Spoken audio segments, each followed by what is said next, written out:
A hen party in Dublin's Dame Street present day.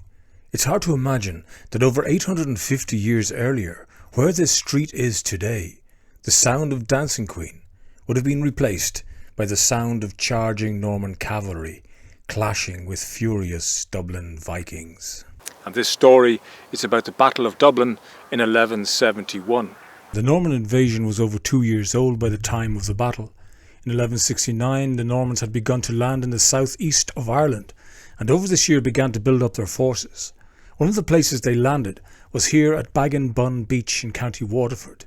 It was said that at Baginbun, Ireland was lost and won. Viking towns Waterford and Wexford had been taken by them. The Normans had been asked by the King of Leinster, Diarmid mac Murrough, for military assistance in return for estates of land, and so, in essence, these Normans were really only mercenaries.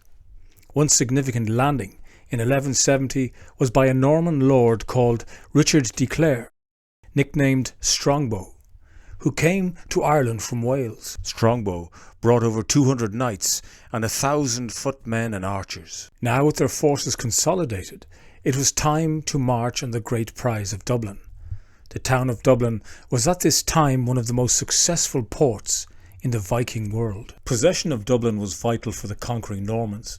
It was the chief place of entry from the east to the central plain, and indeed, for any power based on England, the gateway to the whole island.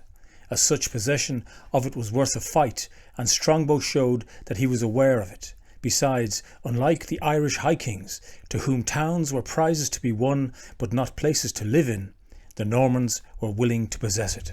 Earl Hasculf, the Norse king of Dublin, was prepared to resist Strongbow, and the Irish High King, Rory O'Connor, brought up his own forces and those of Breffni, Meath and Oriel to help the Dublin men. Rory deployed his forces to the west of Dublin town on the plain of Clondalkin and kept watch over Slieve Coulawn, the road on the western side of the Wicklow mountains, while Earl Hasculf deployed his troops on the east coast at Bray and the Scalp.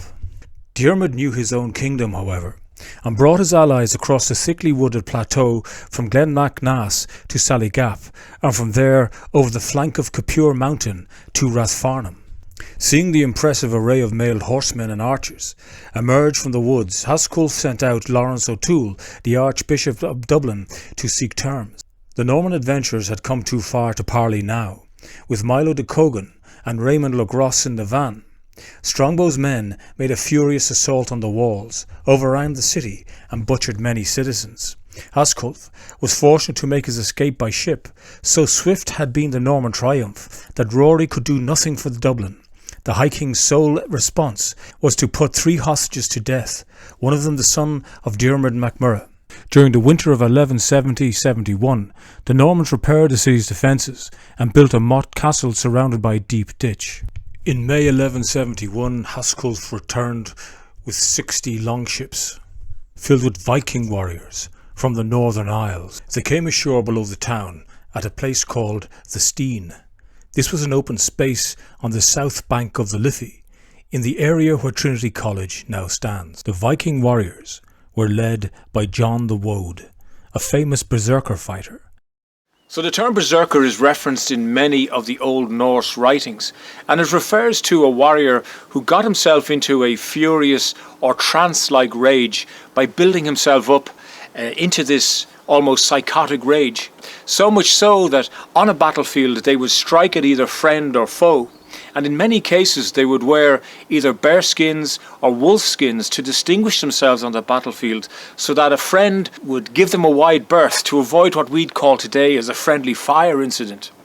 And the term berserker gives us the English word berserk, which we still use today.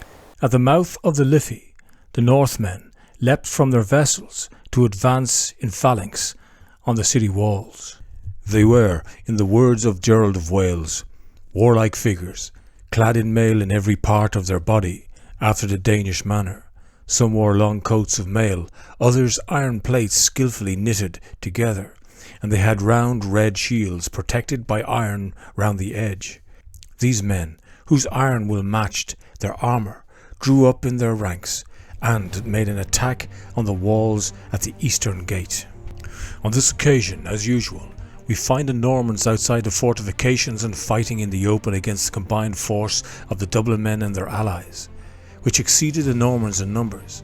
The struggle took place in the vicinity of the present Dame Street, between the Stean and the east gate of the town.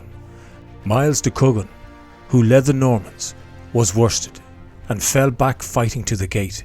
Even in this extremity, however, the aggressive Normans were unwilling to seek shelter and had to fight on the defensive.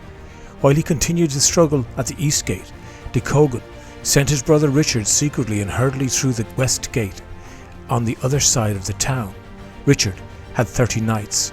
Riding hard, he fetched the circuit round what is now the centre of the south side of the city of Dublin and came down heavily and noisily on Hasculf's rear, threatening his line of retreat to his camp and his shipping and completely surprising him.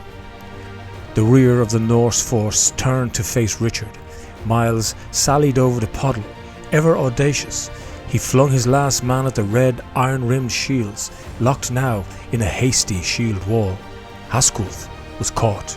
The archers shot gaps in his packed warriors. The heavy horsemen rode them over. John de Wode died fighting, was slain by Walter de Riddlesford, and Hasculf was dragged back from the shore. And around him died Dublin men and islanders. Dispirited and suddenly weary, what was left of them fled.